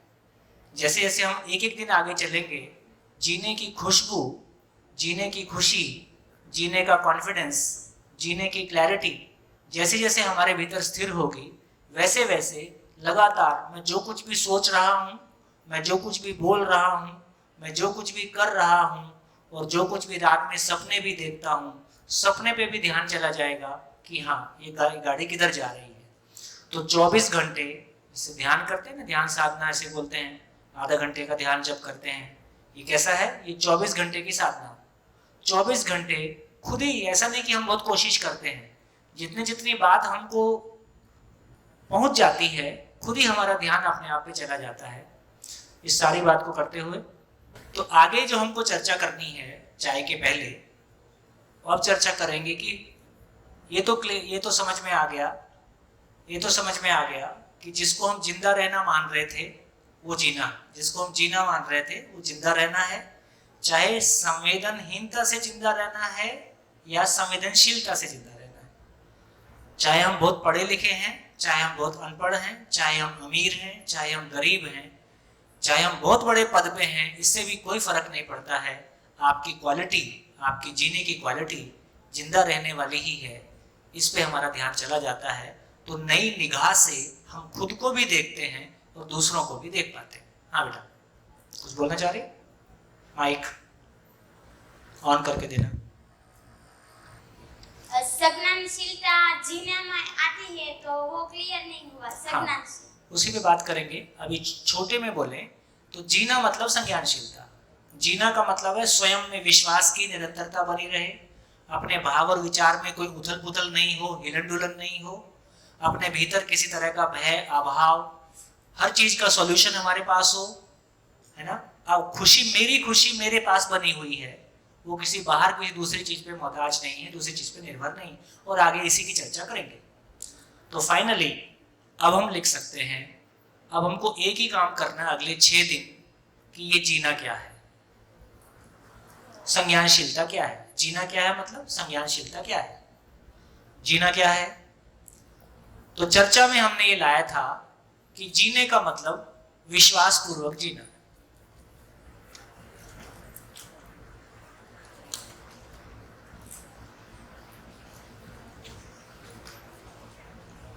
जीने का मतलब विश्वास पूर्वक जीना ही होता है। विश्वास हमारे भीतर कब होता है और कब नहीं होता है ना। विश्वास हमारे भीतर कब होता है और कब नहीं होता है। कब होता है? जब टीचर क्लास लेते हैं और वो कोई क्वेश्चन पूछते हैं और हमको क्वेश्चन का आंसर नहीं आता है तो हम क्या करते हैं? जब टीचर क्लास में क्वेश्चन पूछ रहे होते हैं, हमको आंसर नहीं आता है तो हम क्या करते हैं?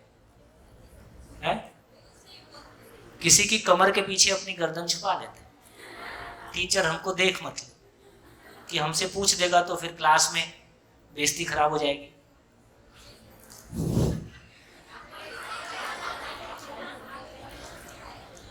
और जब हमको आंसर आता है तब क्या करते हैं? ऐसे हमसे पूछो, उसका ध्यान हमारे ऊपर चला जाए और क्लास में हमारी इज्जत बढ़ जाए, है ना, कि हमको आंसर देना आता है। इसका मतलब है जब हमारे पास प्रश्नों के उत्तर होते हैं तो हम विश्वास से भरे होते हैं। जब हमारे पास प्रश्नों के उत्तर नहीं होते हैं, अपनी प्रॉब्लम के सॉल्यूशन नहीं होते हैं, तब हमको सोचना पड़ता है। इसका मतलब यदि हम विश्वास पूर्वक जीना चाहते हैं तो क्या होना पड़ेगा? हमारी जिंदगी के सारे प्रश्नों के प्रैक्टिसेबल आंसर। एक आंसर वो है जो मैं दूसरे को तो बता देता हूं पर मेरे काम नहीं आता है। दूसरा मेरे पास प्रॉब्लम लेके आता है तो ऐसे ऐसे कर लेना। जब मेरे को वही प्रॉब्लम आती है तो वो मेरे से नहीं होता है। दूसरा कहता है मेरे को गुस्सा आता है, ऐसे ऐसे कर लेना, ओम ओम बोलना। और मैं रोज गुस्सा करता हूं, मैं ओम क्यों नहीं बोल लेता हूं? तो इसका मतलब है मेरी जिंदगी में जो भी चीजें मुझको लगता है कि ये ठीक होनी चाहिए, उसको मेरे पास उसके प्रैक्टिसेबल आंसर है, मैंने ठीक कर लिया है या वो ठीक हो रहा है, हो जाएगा, ऐसा मुझको भरोसा हो गया है। तो क्या लगता है, आप प्रश्नों के साथ जीना चाहते हो कि उत्तर के साथ जीना चाहते हो? उत्तर के साथ। जिंदगी के हर आयाम में, जिंदगी के हर मोड़ पे, हर परिस्थिति में। तो क्या लगता है एक आदमी की जिंदगी में जितने प्रश्न हो सकते हैं उनको गिना जा सकता है कि नहीं गिना जा सकता? जोर से बोलो। नहीं गिना जा सकता है। और सारे संसार के जितने लोग हैं उनके सारे प्रश्नों को गिना जा सकता है कि नहीं? नहीं गिना जा सकता है। तो शिविर समाप्त। जब गिना ही नहीं जा सकता तो फिर शिविर करके क्या करें? जिसको गिना भी नहीं जा सकता तो क्या उसका कोई उत्तर हो सकता है? उसका उत्तर भी नहीं हो सकता है। इसलिए कहा कि गिना जा सकता है। तो संसार के 900 करोड़ लोग जितने चले गए और जितने आने वाले हैं, सबके पास मूल प्रश्न केवल 2 हैं। नंबर 1, क्यों जीना है? नंबर 2, कैसे जीना है? क्यों जीना है का मतलब आखिर मैं जिंदगी में पाना क्या चाहता हूं, मेरा जिंदगी में लक्ष्य क्या है और उसको पाने का तरीका क्या है। मैं पाना क्या चाहता हूं और उसका तरीका क्या है।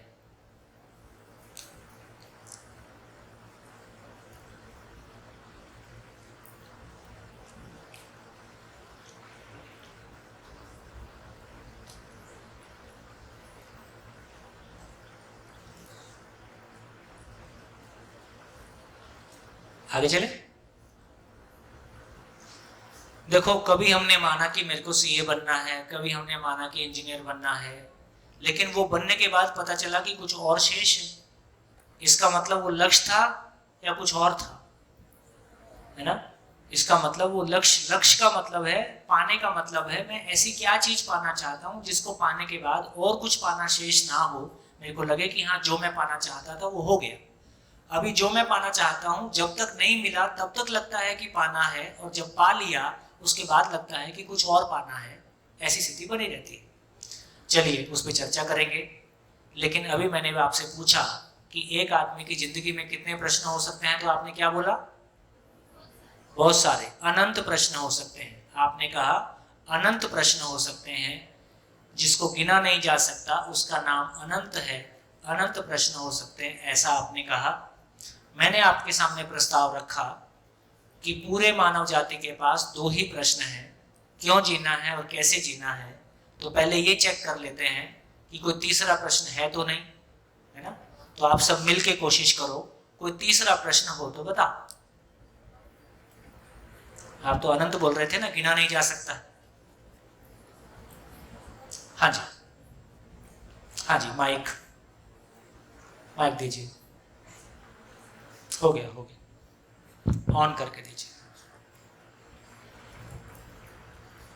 किसके लिए जीना चाहिए? किसके लिए जीना? क्या ढूंढ रही हो?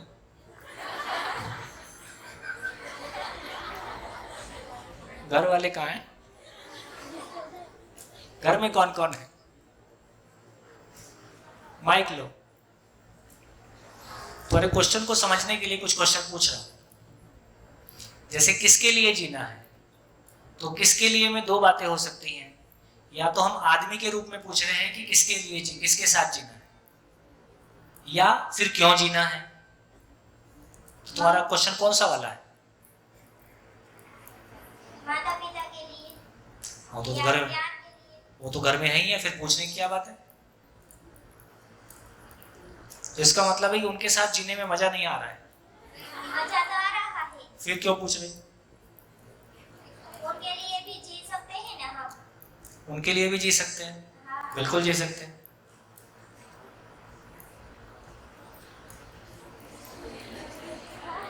और कुछ पूछ रही हो? नहीं, संकोच मत करो। और कुछ पूछ रही हो तो बताओ। क्वेश्चन पूरा हो गया? पूरा हो। हाँ जी, तीसरा क्वेश्चन। आपने कहा था कि अनंत है, नहीं गिना जा सकता। मैं आपके सामने प्रस्ताव रख रहा हूं कि 2 ही प्रश्न है। तीसरा कोई प्रश्न हो आपके पास तो बताइए।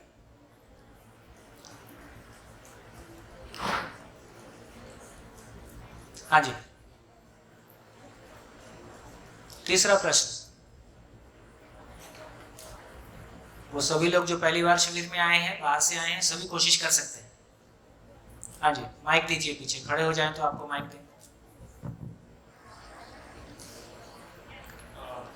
ये संसार किसने बनाया, या फिर इसका जो बनाने वाला है वो, या ये कैसे बना, उसके बारे में। हमारे या मानव के जीवन के पार के प्रश्न जो मानव को ऐसे कनेक्ट नहीं करते, क्यों जीना कैसे जीना, वो नहीं, किसने बनाया। हाँ, ये किसने बनाया है ये आप क्यों समझना चाहते हो? क्यूरियोसिटी, क्यूरियोसिटी क्यों है? ऐसे नेचर में ऐसे ही कुछ नहीं।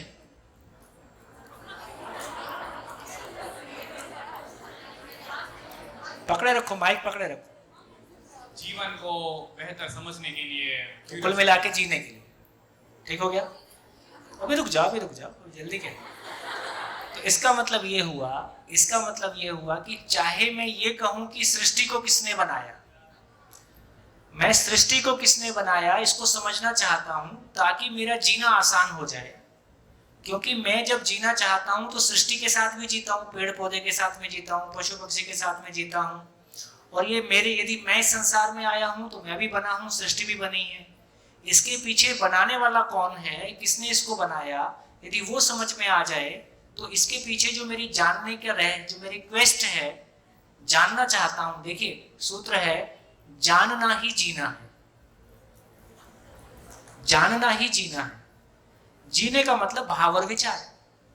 मैं जब दूसरों के साथ प्रकट करता हूं वो तो बहुत कम समय के लिए व्यक्त होता हूं, लेकिन मेरे भाव और विचार में तो 24 घंटे चलता है।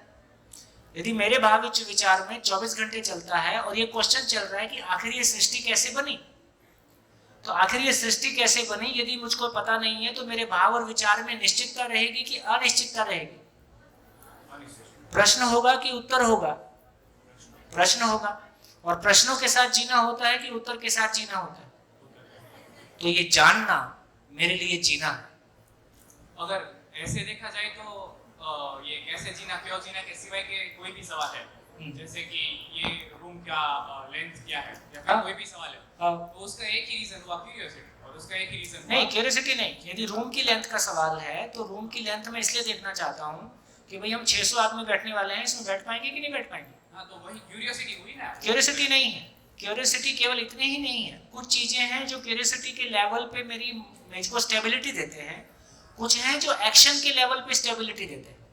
हमको इस हॉल में कोई कार्यक्रम करना है, वो कार्यक्रम इसमें हो पाएगा कि नहीं हो पाएगा, ये क्यूरियोसिटी नहीं है, ये केवल जानना नहीं है, ये तो एक्शन प्लान हो गया। बढ़िया।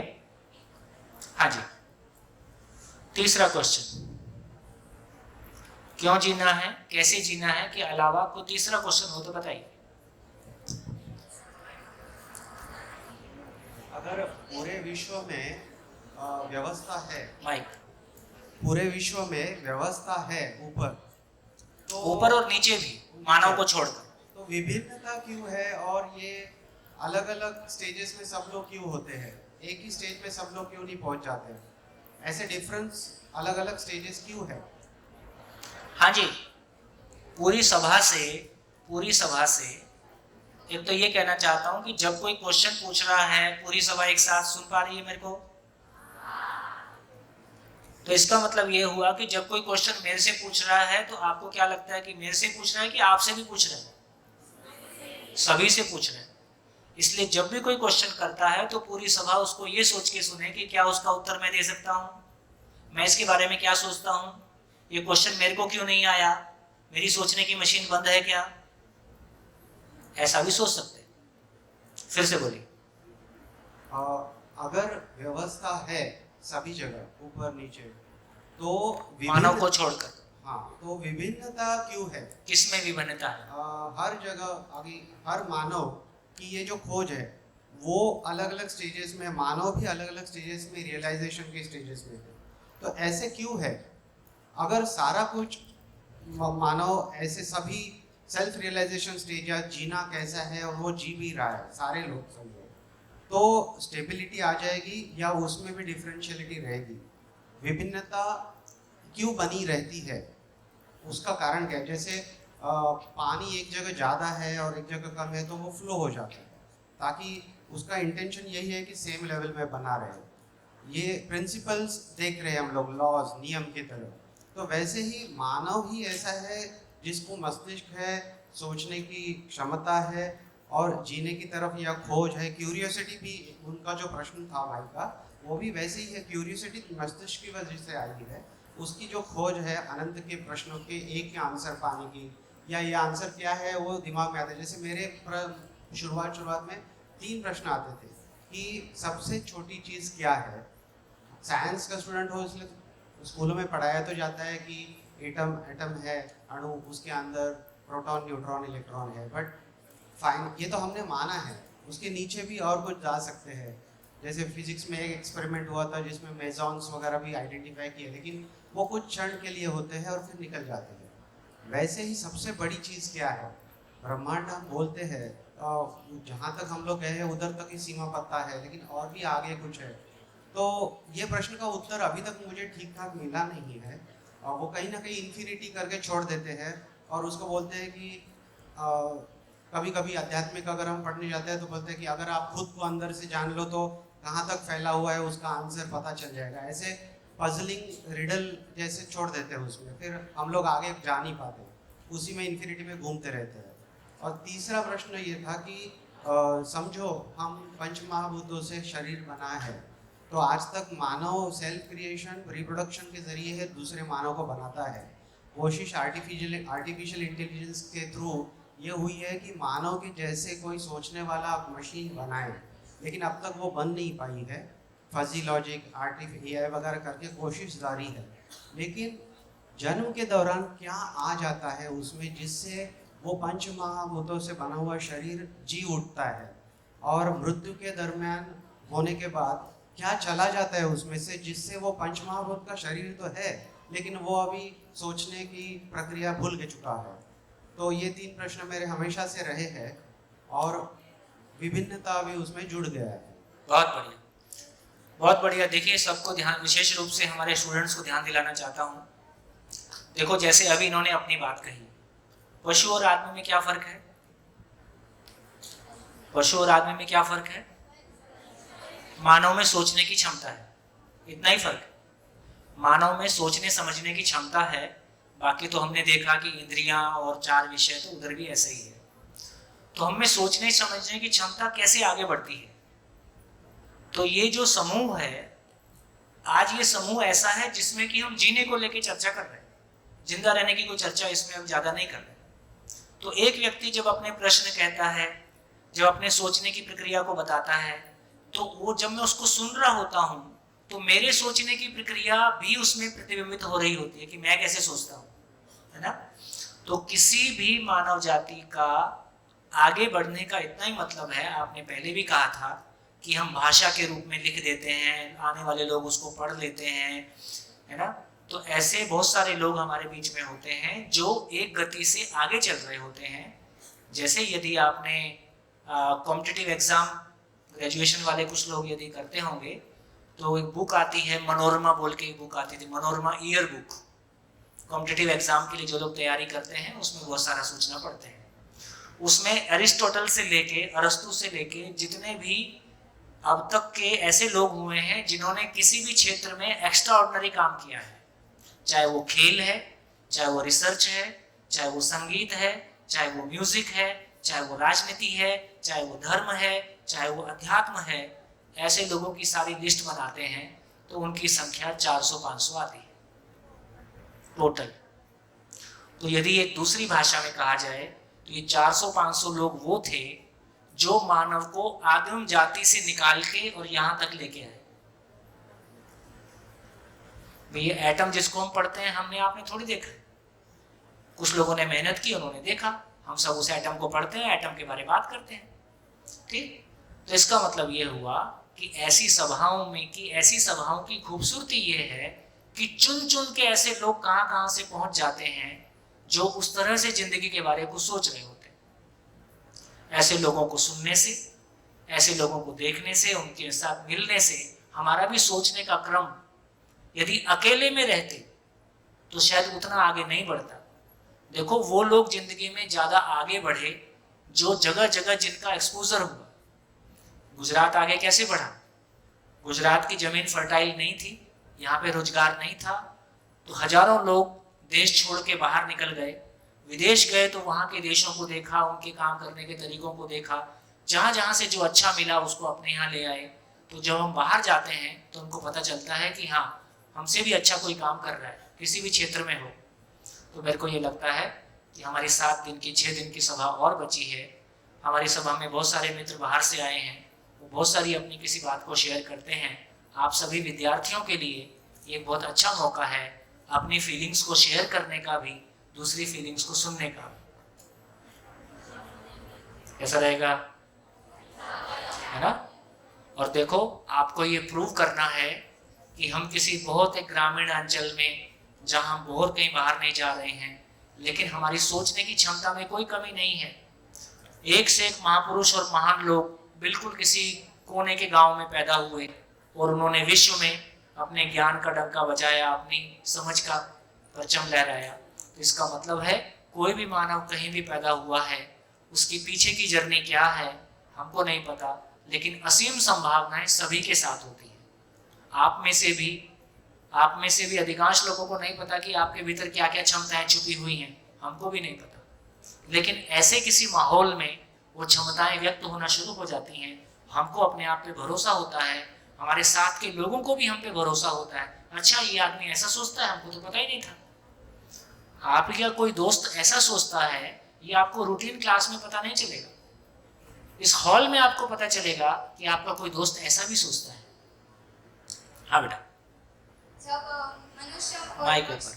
जब मनुष्य और पक्षी दोनों में ज्ञानेंद्रियों और विषयों बने एक समान है, तो मारो पैशन है कि हम लोगों के चेहरे से और पहचान से पता चलता है कि एक कौन है, लेकिन पशु पक्षी जैसे चिड़िया, कौवा, बंदरों में ये दोनों ये बधा तो एक समान ज बताई છે, તો એને કેમ ખબર પડે કે એ કેવી રીતે પહેચાન એટલે કે એને ઓળખી શકે કે આ અમારા મમ્મી છે, અમારા પપ્પા છે, કેવી રીતે પહેચાની શકે?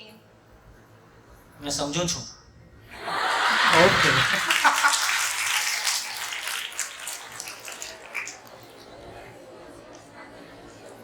तो घर में गाय पालते हो? गाय है, गांव में सब में घर में गाय होती है। जो शहर में रहते हैं उनको लगता है सारी गाय एक जैसी होती है, लेकिन जो गाय पालता है उसको एक एक गाय की शक्ल का पता होता है। ऐसे ही होता है, उधर भी ऐसे ही होता है। हाँ हाँ,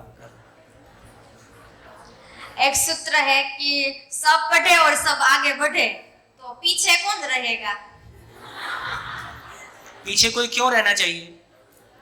और सब पढ़ने से आगे नहीं बढ़ रहे हैं, सब समझें, सब आगे बढ़े।